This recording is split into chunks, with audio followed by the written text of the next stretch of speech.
Let's be completely honest. Your life is filled with things that no longer serve you. Things that drain your energy, that clutter your mind, that weigh you down more than you realize. But have you ever stopped to ask yourself why you continue carrying them around? Sometimes, the boldest act of rebellion isn't loud or dramatic, it's silent. It's letting go of what no longer adds value, quietly removing what stifles your growth. What keeps you trapped in patterns that don't reflect who you truly are? You don't need to make a show out of it. You don't need to seek anyone's approval. Today, I want to take you through a process, step by step, of how to silently and powerfully remove 10 things from your life that are quietly creating chaos. Not just in your surroundings, but deep within your emotional and mental space. These things, left unchecked, begin to erode your clarity and your purpose. And the last item on this list, it might leave you speechless. So begin today, not tomorrow. Begin in silence. Begin without excuses. Because in the end, what you let go of will define you more than what you choose to cling to. But before we dive into the first thing you must eliminate, let me share with you a story, a quiet tale that holds deep wisdom, and that will help you fully grasp the emotional and psychological weight of what we're about to explore. In a remote coastal village, there lived a young fisherwoman named Elena. She was well known for her bravery in navigating the stormiest waters, for her uncanny ability to catch fish even when the sea was unkind. But over the years, Elena had accumulated a great number of broken nets, tangled ropes, and worn-out tools. She didn't use them anymore, yet she kept them, out of habit, out of attachment, out of the belief that one day, maybe she'd need them again. Each time she sailed out, her tiny boat was crowded with things she no longer needed. Tools that didn't work, objects that got in the way. Space she could have used for freedom was taken up by the weight of what no longer served her. One day, a brutal storm erupted just as she set sail. The waves slammed into her boat, fierce and unforgiving. Elena struggled to keep control, but the unnecessary clutter on her ship made it nearly impossible. She fought against the tide, but it wasn't just the storm outside that challenged her, it was the storm of her past. The weight she had refused to release. In the midst of chaos, she made a hard but necessary decision. She started letting go. First, the broken nets, then the frayed ropes. Even some personal objects she'd kept out of sentimentality, but which held no real value. With every item she tossed, the boat grew lighter. She regained control. Her ability to move through the waves returned. She still had to face the storm, but she was no longer burdened by what didn't help her survive it. When the sky finally cleared and Elena returned to shore, exhausted but alive, her fellow fishermen asked her how she managed to endure the storm. With calm in her voice, she said, "Sometimes we cling to what we don't need: memories, people, habits out of fear, not usefulness. But when we let go, we create space. We find freedom. We gain clarity. We become strong not by holding on, but by learning what we must release in silence." That, my friend, is the core of this message. You don't always need to shout your transformation to the world. Some of the most powerful shifts happen when no one is watching. So now let's begin. Have you ever asked yourself how many decisions in your life were shaped not by what you wanted, but by what others might think of you? How many paths have you chosen, not out of love or passion, but because you were afraid of being judged? It's as if we live our lives constantly on stage, under the imagined spotlight of other people's opinions. We wear masks, we play roles, We silence our desires just to fit in, to belong, to be accepted, even by people who don't truly matter in the grand story of our lives. What's tragic is this: most of the time, people are far too busy dealing with their own fears and flaws to be seriously watching us. And yet, we let the shadow of their imagined judgment dictate how we live. We stop taking risks. We silence our voice. We betray our dreams. All because of a voice in our head that whispers, "What if they don't approve?" But here's the truth. The longer you live for others, the further you drift from your own essence. It's a subtle form of self-abandonment. One day you wake up and realize the life you're living isn't really yours. It's a carefully edited version of yourself, sculpted by fear, not freedom. Fear of judgment is like an invisible chain. It doesn't scream, it doesn't hurt right away. But over time, it drains the color from your world. It convinces you to delay your dreams, to suppress your creativity, to conform. It tells you, not now, maybe later. Wait until you're ready. And yet, readiness never arrives, because that fear always finds a new excuse. If you want to grow, you must silence that voice. You must learn to listen to the voice within, the one that knows what brings you joy, the one that doesn't need applause to know its worth. Personal development begins the moment you stop waiting for permission. That's the first real act of power. And you don't need to confront the world to do it. Just start eliminating in silence. Step away from conversations where your soul feels small. Say no to gatherings that don't resonate with who you are becoming. Say yes to your own voice, even when it shakes. At first, it will feel uncomfortable. You might feel guilt, fear, even loneliness. But those are signs you're leaving the cage behind. Every time you choose authenticity over approval, you reclaim a part of yourself. You recover your freedom. You rise. Don't let your life be a series of performances for an audience that isn't even paying attention. Let your life be a reflection of your own truth. Choose courage over conformity. Choose depth over appearance. Choose silence over spectacle. Because in the end, the only approval that truly matters is the one you give yourself. That quiet, steady knowing that you are living in alignment with your soul, not the noise of the world. 2. Toxic relationships. There's a saying I love. There's no one more blind than the one who refuses to see. You've probably heard it before, right? What's fascinating is how often we apply this selective blindness to our own relationships. We grow so used to the emotional noise and chaos, to the subtle discomfort, that we normalize it. We learn to live with people who, whether we realize it or not, subtract far more from us than they ever add. I'm not just talking about romantic partners here. This includes friendships, family ties, co-workers, even social dynamics that have long passed their expiration date. Toxic relationships don't always scream. Sometimes they whisper quietly in the background, draining us bit by bit until we wake up exhausted from a connection that no longer serves us. What's even more unsettling is how tightly we cling to them, as if they were essential to our survival.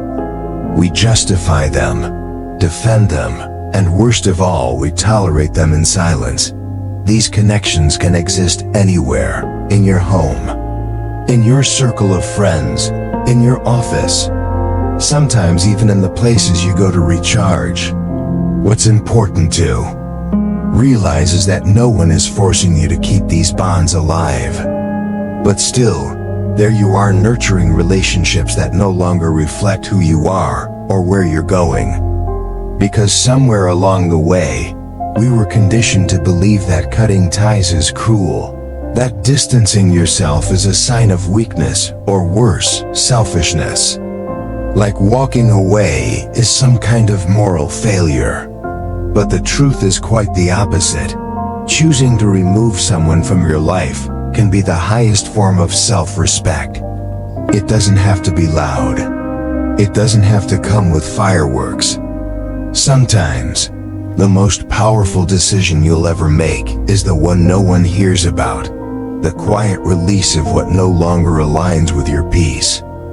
Let's take a step into deeper reflection. Think of your energy as your most sacred resource, because it is. And every person you keep close either protects that energy or drains it. You cannot control how others behave.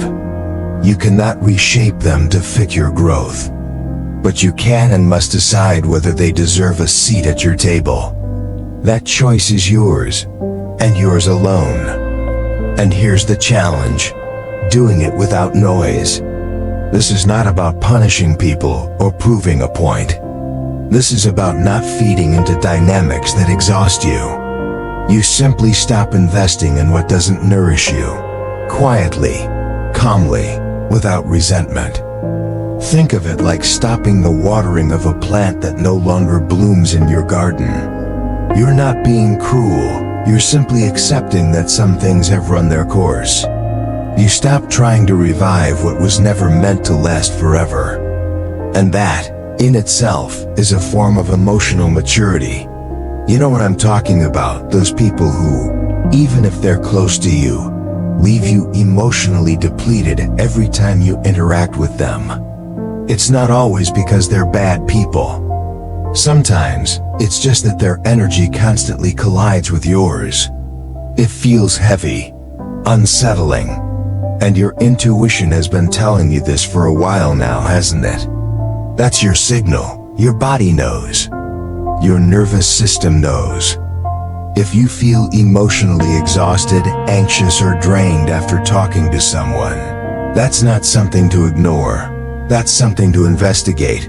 It's not drama. It's data. And when you begin to pay attention, you realize how long you've been shrinking yourself just to maintain harmony that doesn't even exist.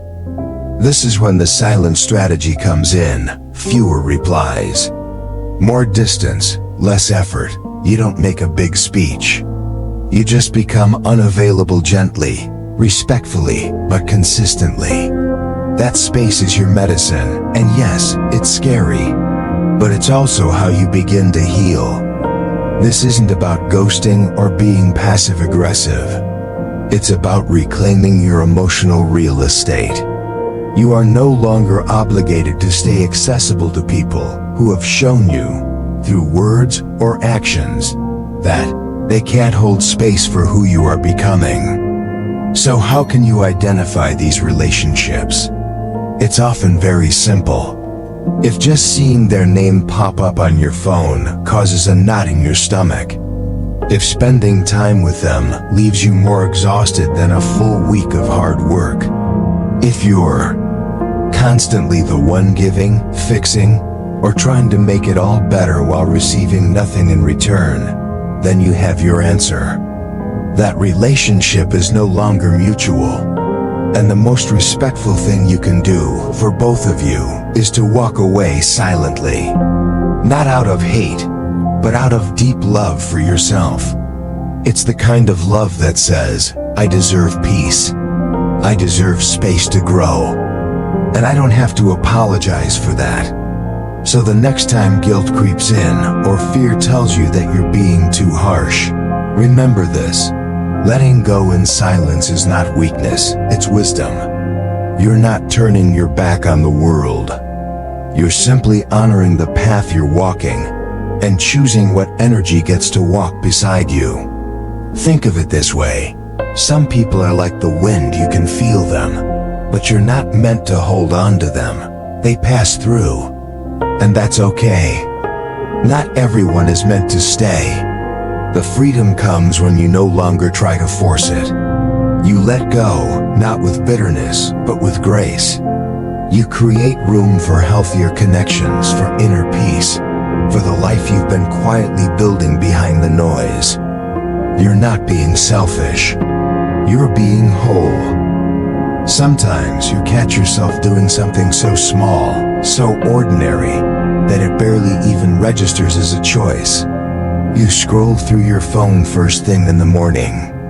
You reach for that extra coffee, even though your body's already jittery. You start a conversation you knew you didn't need to have, or binge watch another episode of a show you're not even enjoying anymore. On the surface, these things seem harmless, but when you look a little closer, they're like tiny cracks in the foundation of your slow and steady habits that drain your energy, that chip away at your focus, that cloud your mind with noise. These are the destructive habits we rarely talk about.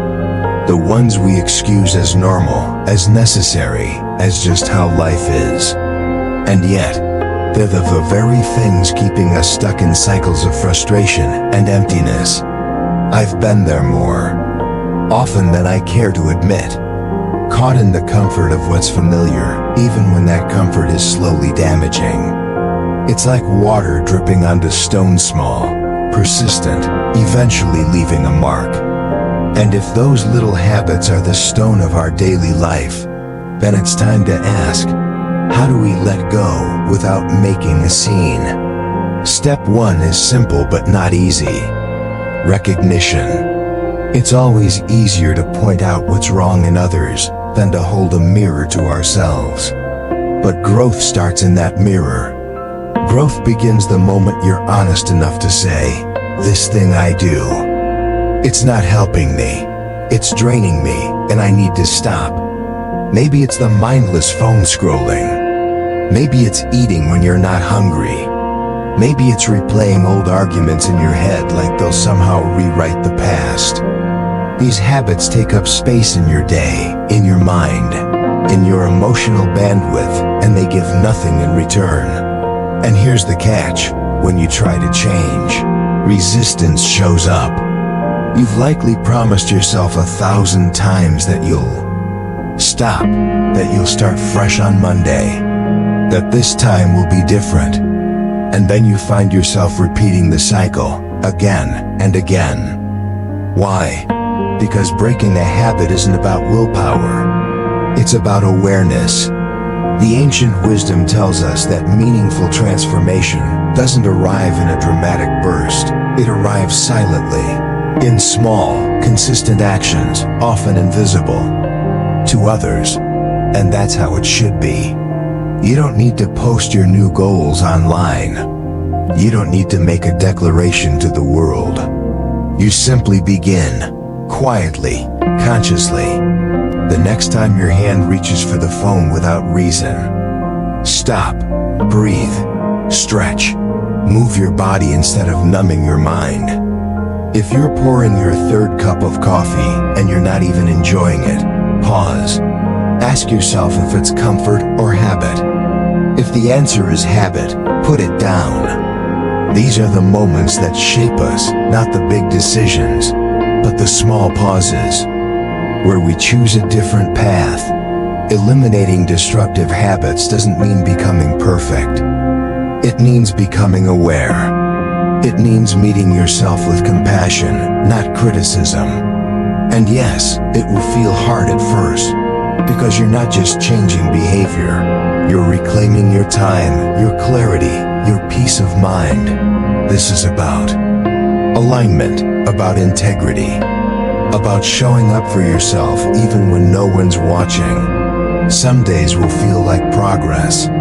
Some days will feel like failure. But remember this, even the smallest shift today can become a massive transformation.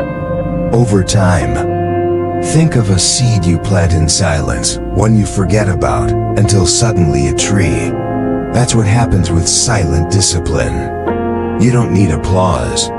You don't need evidence right away. You just need faith in the process. So, the next time you catch yourself doing something that feels like it subtracts instead of adds, don't explain it. Don't overthink it. Just stop, let it go. No drama, no need for guilt. No loud resolutions. Just small, quiet revolutions inside yourself. Because that's where real change lives. As Epictetus once said, true change doesn't shout, it just happens. 4. The desire to control everything. Have you ever felt that if you're not in complete control of everything around you, your world might collapse? I get it. We like to believe that if we plan every detail, if we prevent every potential problem, life will run like a perfectly tuned machine. But here's the truth, that belief is an illusion. A comforting lie we tell ourselves. The more we try to control everything, the more we feel like we're losing our balance. It's a trap, a mental maze we enter willingly, brick by brick, belief by belief, and eventually, it begins to consume us. The need to control everything is one of the most exhausting forms of self-torture. We think we're protecting ourselves, but what we're really doing is draining our energy on things that are far beyond our reach. We try to control the weather, the reactions of others, the twists of fate. But the truth is none of those things are truly ours to command. It's like trying to stop the tide with your bare hands. The waves don't care how hard you try, they will rise and fall anyway. And every time something goes wrong, we act as if the universe betrayed us. But the universe was never meant to obey us. Imagine carrying a backpack everywhere you go. And each time you try to control something beyond your reach, you add a stone to that pack. At first, maybe it doesn't weigh much. But over time, those stones pile up. The backpack gets heavier. Eventually, it breaks your back not because of the world's weight, but because of your refusal to let go. So why not start taking those stones out? Start focusing on what truly belongs to you, your actions, your choices, your mindset. The rest, learn to release it. For a long time, I obsessed over every possible negative outcome. If I had a meeting, I'd stress over every awkward question I might face. If I planned to get together, I'd worry endlessly about logistics. I thought this was preparation, but really it was fear disguised as control. And most of what I worried about never even happened. What did happen though was my peace being replaced with anxiety. So I started to let go. Slowly, quietly. I began to trust the process more and plan less obsessively. And surprisingly, things didn't fall apart. I didn't lose control, I found peace. Letting go of control doesn't mean giving up. It means accepting that you cannot, and should not, hold the reins of everything. True personal power comes from knowing when to release. Not everything is yours to fix, to manage, to oversee. And that's not failure, it's wisdom. Eliminate in silence that obsessive need to be in charge. Make room for spontaneity. 4. Imperfection for grace. You're not meant to master everything. You're meant to experience life, not manipulate it. Remember this, sometimes the most powerful act of control is letting go. Like Marcus Aurelius wrote, true strength is not in dominating the external world, but in freeing yourself from the illusion that you must. And when you release what's not yours to carry, you begin to walk lighter, think clearer, and live freer. 5. Unrealistic expectations. I don't know about you, but I've spent a lot of my life believing I had to be perfect. Nobody said it outright, but it was always there, in the unspoken looks, in the comparisons, in the quiet pressure of approval and judgment. I internalized this idea that unless I met certain invisible standards, those set by society, family, friends, and myself, I was failing. But here's the truth. Chasing perfection is like trying to fill a bottomless pit with a leaky bucket. No matter how much you pour in, you always feel empty. The most painful part? Many of these expectations aren't even ours. They were handed to us packaged in good intentions, in praise, in fear. And we accepted them because we thought we had to. We built our lives trying to meet goals we never questioned, always climbing, always performing. And when we didn't meet those expectations, we felt like we were falling apart, like we were somehow broken. But we're not broken, we're just carrying weight that doesn't belong to us. Think about it. How many times have you felt disappointed in yourself for not achieving something you never even truly wanted? Maybe it was a job title, or a social milestone, or an image of success. Expectations, when inflated, turn into prisons. You run toward a finish line that keeps moving further away. You start measuring your worth by unrealistic standards, and the moment you fall short, you punish yourself for being human. And that's not growth, that's self-destruction disguised as ambition. So what can we do? First, we sort through these expectations like cleaning out a cluttered closet. Which ones truly serve you? Which ones never really fit? Start letting go of the ones that don't reflect your values, your truth. It won't be easy. Some expectations feel like identity. But slowly, you'll learn to release. You'll learn that success isn't about perfection, it's about alignment. It's about choosing what matters most to you, not what looks best to others. And here's a powerful trick. Stop announcing your goals to everyone. The less noise you make, the fewer expectations others will place on you. The less pressure you'll feel. Let your growth be private. Let your changes be sacred. Stop performing for approval and start living for peace. Replace the inner voice that says, I must be flawless, with, I will do the best I can with what I have. That's not weakness, that's wisdom. In the end, letting go of unrealistic expectations is not about giving up. It's about showing up, fully, authentically, unapologetically, for yourself. The fewer unrealistic standards you carry, the more energy you'll have for real progress. Less perfection, more presence.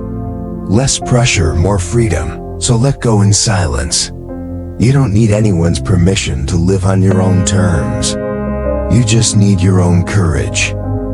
7. Digital noise. Have you noticed how you've slowly become surrounded by a constant buzz, one that's not coming from cars on the street or a neighbor drilling through the wall, but from something far closer, far more invasive?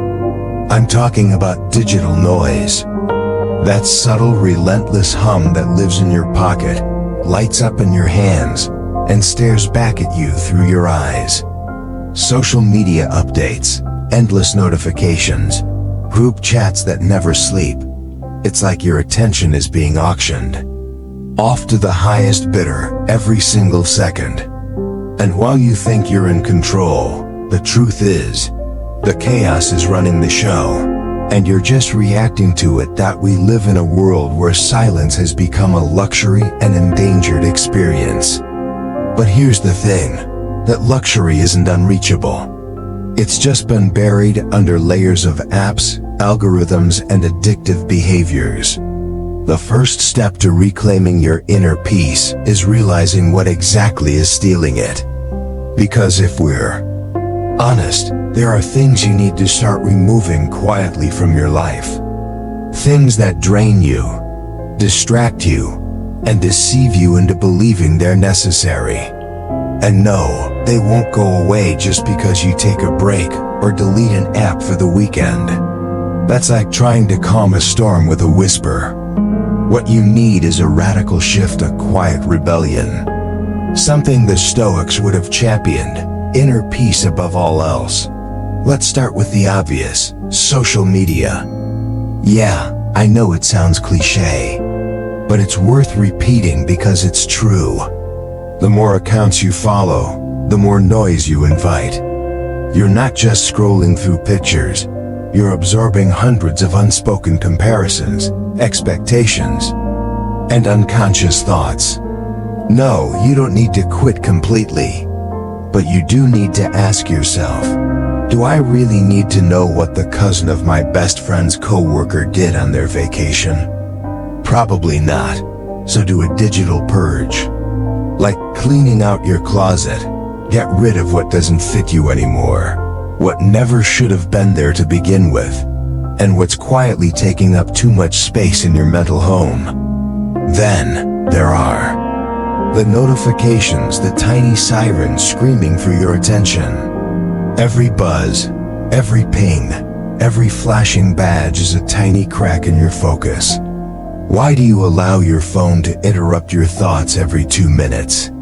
Every time it vibrates, your brain jumps. That doesn't just steal your time. It drains your energy, fragments your thinking, and pulls you away from any real depth of presence. So turn them off.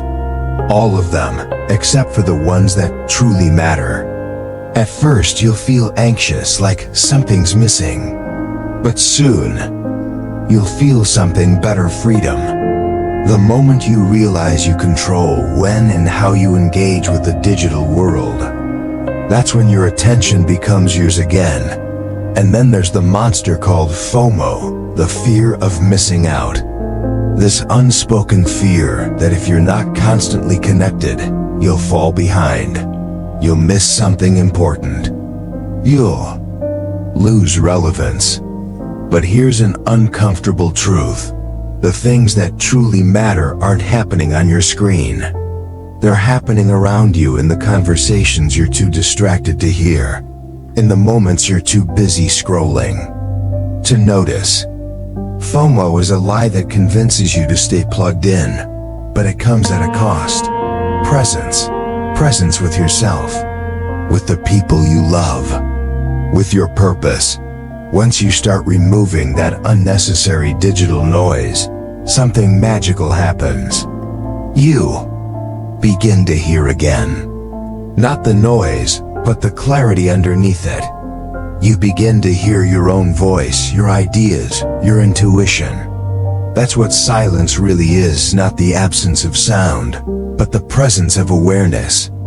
And this is where the wisdom of the Stoics echoes loudest. You may not control what happens around you, but you always control how you respond. And when you clear the clutter, when you shut out the noise, you respond with intention, not impulse. So here's my advice. Choose silence. Not silence as in quiet, but silence as in sacred. Silence as a decision. Silence as power.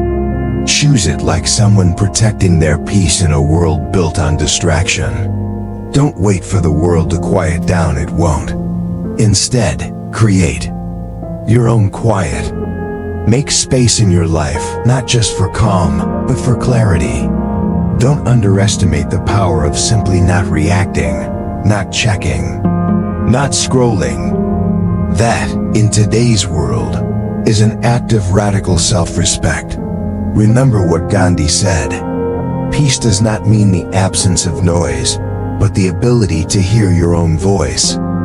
That, my friend, is the true luxury of our time, not more information, but more connection to what really matters. So cut the noise. Not loudly, not dramatically, just quietly. And feel your mind begin to breathe again. 8. Negative thoughts. Have you ever really paid attention to how negative thoughts sneak into your mind? They don't usually come in kicking the door down. No, they slip in quietly, almost politely, like uninvited guests who sit on your couch, and start changing the channel of your life without asking. And before you know it, they're not just visiting. They're running the whole show. The worst part? Sometimes you give them the keys yourself. Not because you want to, but because they've convinced you that their presence is normal, that they belong there, that they're part of who you are. But what if I told you that you can change the locks? Let's stop pretending these thoughts are harmless. They're not. They're patterns, deep, destructive patterns that slowly shape how we act, how we see ourselves, and how we show up in the world. You've probably heard that inner voice whispering things like, "You're not enough," or "Why even try?" or "Everything always goes wrong." And maybe you've started to believe it. Maybe you've begun to live as if that voice is telling the truth. But here's the hard truth. What you believe is what you act on. If you plant poison, you can't expect a healthy harvest. Negative thoughts aren't necessarily real, but they feel real. They speak with the authority of facts, even when they're nothing but fear dressed as logic. That's where ancient wisdom becomes modern medicine. Stoic philosophy offers a brutal kind of clarity. You may not control what happens to you, but you always control how you respond. Simple? Yes. Easy? Not even close. But essential? Absolutely not. So how do you begin to eliminate negative thoughts? In silence. First, become aware of them. Not in a dramatic, overreactive way, but in quiet recognition. Name the thought. Watch it. Observe how it arrives, what triggers it, and how your body reacts when it takes over. This awareness, this quiet observation, is your first weapon. You don't fight fire with fire. You fight it with calm clarity. Because every time you feed a negative thought, by agreeing with it, fearing it, obsessing over it, you're watering a weed that will choke your peace. The goal is not to force these thoughts out like demons. It's to stop giving them energy. Imagine a fly buzzing in your room. You could waste your time chasing it with a shoe, or you could open a window and let it leave on its own. Your mind is the room. You decide who gets to stay. Then comes the second strategy, questioning the thought itself. Ask, is this actually true? Is it completely true? Because 9 times out of 10, you'll realize the thought is built on an exaggeration or a one-time event. Everything goes wrong for me? Really? Everything? Or just one thing that hurts more than the rest? I'll never be good enough. Ever? Or is that just fear echoing past pain? When you challenge a thought with gentle honesty, it starts to lose its grip. Like mist in the morning sun, it begins to dissolve, and then you practice detachment. No, I'm not asking you to become a monk in a mountaintop temple. Detachment doesn't mean apathy. It means understanding that you are not your thoughts. Just because a dark idea enters your mind doesn't mean it deserves a permanent home there. You are the observer of your mind, not its prisoner. Your thoughts are clouds. You are the sky. This mental distance is powerful. With practice, it becomes your natural state. Instead of reacting to every internal storm, you start to let it pass. Instead of clinging to negative self-talk, you begin to see it as just that talk. And not all talk deserves attention. The silent elimination of negative thinking is not about pretending to be happy all the time. It's about removing the weight of mental clutter. It's about decluttering your inner world so there's space for clarity, creativity, and peace. Just as you wouldn't keep rotten food in your fridge, you shouldn't keep toxic thoughts in your mind. They decay your confidence. They spoil your perspective. So the next time you catch yourself spiraling, stop. Take a deep breath. Ask yourself, is this helping me grow, or is it keeping me stuck? If the answer is the latter, let it go. No announcement. No drama. Just drop it, like a stone from your hand. And here's the key. Be patient with yourself. Negative thoughts are often old habits dressed as facts. They've lived in you for years, maybe decades. Don't expect them to leave overnight.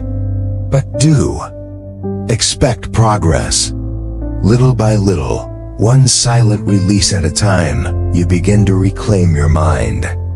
And in doing so, you reclaim your power. As Brian Tracy once said, thoughts are not facts, but if you believe them, they become your reality. Make sure that reality is one you actually want to live in. So clean the windows of your mind. Dust off the corners where fear likes to hide. Let light in. Let truth in. Let silence in. Because the quietest changes are often the most powerful. And the most powerful you is the one who no longer entertains what doesn't serve. Sometimes we wake up with a strange weight pressing on our chest. We look around and see it's not just a feeling, it's our surroundings. Clothes draped over chairs, unfinished tasks stacked like silent reminders, clutter gathering in corners of the room, and somehow, all of it mirrors the chaos inside our minds. Mental fog isn't always born from stress or exhaustion. It often comes from the disarray we refuse to acknowledge. It's not just a messy room.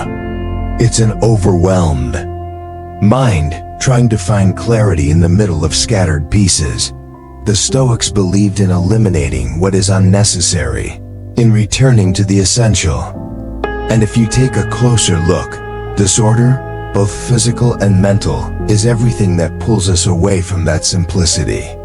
Every item you keep out of habit, every thought you let linger without question, becomes part of the noise that muffles your peace. It's a weight you carry without realizing. But here's the truth. No one is coming to declutter your space or your thoughts. That's your work, your responsibility. And it starts in silence. Take a deep breath and look around. Not with judgment, but with honesty. What can you let go of today? What no longer serves you, not just materially but emotionally? You don't need to announce it to the world. You don't need to post about your new lifestyle or document every drawer you clean. Just start, silently, deliberately, like removing dead leaves from a living tree so that new ones may grow. And remember, it's not about achieving perfection. It's about creating space. Space for your thoughts to breathe. Space for your energy to move freely. Space for your spirit to feel unburdened. Start with one corner, one thought, one decision. The clarity that follows will ripple outward. Slowly, your external order will reflect inward peace, and your mind will thank you. But we're not done yet. There's one final weight, one last chain that needs to be broken. The habit of comparing yourself to others. Let's be honest, you've done it. I've done it. We all have. And it's not always loud. Sometimes it whispers in the background, disguised as motivation. But it's really just a thief wearing a mask. It steals your joy, your progress, your sense of worth. You scroll through someone else's life and start questioning your own. Their smile, their success, their relationship. And somehow, you forget everything you've built. But here's what no one tells you. Comparisons are illusions. You see someone's highlight reel and compare it to your behind the scenes. You measure your messy progress against their polished performance. And the truth is, their path was never meant to be yours. Life isn't a race. It's a journey. A solo one. And while everyone else is chasing milestones that don't belong to them, you have the power to stop. To turn inward. To ask yourself, what do I want? Who am I without the noise? The Stoics knew that the only comparison that holds any weight is the one you make with your past self. Are you better than yesterday? Are you more aware? More intentional, more kind to yourself? That's what matters. The only scoreboard that counts is the one in your heart. So let go. In silence, you don't need to make a show of your growth. You don't need to post a quote or prove to anyone that you're healing. Just live it. Live the transformation. Let it show in how you walk, how you speak, how you treat yourself and others. That is real power. That is true evolution. And if you've made it this far, know this. You are not the same person who pressed play. You've traveled through 10 layers of reflection, and now, something inside you has shifted. Maybe it's subtle, maybe it's profound, but it's real. You've begun to see that letting go isn't weakness, it's wisdom. That silence isn't emptiness, it's clarity. That your worth has nothing to do with approval, performance, or comparison. It's built quietly, moment by moment, choice by choice. And now, I want to ask you something. If this journey touched you, even in the smallest way, don't let it fade into the background of your day. Carry it forward. Let it ripple into the way you live. And if you're ready for more, I invite you to take the next step. Watch the 2 videos we've carefully curated for you. Each one is a new chapter, a new mirror, a new call to awakening. You don't have to walk this path alone. We're building something here. A space for depth, truth, and quiet power. So subscribe. Not just to a channel, but to a new version of yourself. Hit the bell so you don't miss the next shift. And share this space with someone who needs to hear these words. That's how we grow. That's how we light the fire in others. And if you've reached this moment with your heart open, leave a comment below with the words, "In the silence I found myself." Let's fill this section with echoes of growth, with reminders that there are others, just like you, breaking old chains and stepping into something deeper. Thank you for your time, your presence, and your courage. We'll meet again soon. Until then, carry the flame, walk with clarity, and never forget, the most powerful transformations happen when no one is watching.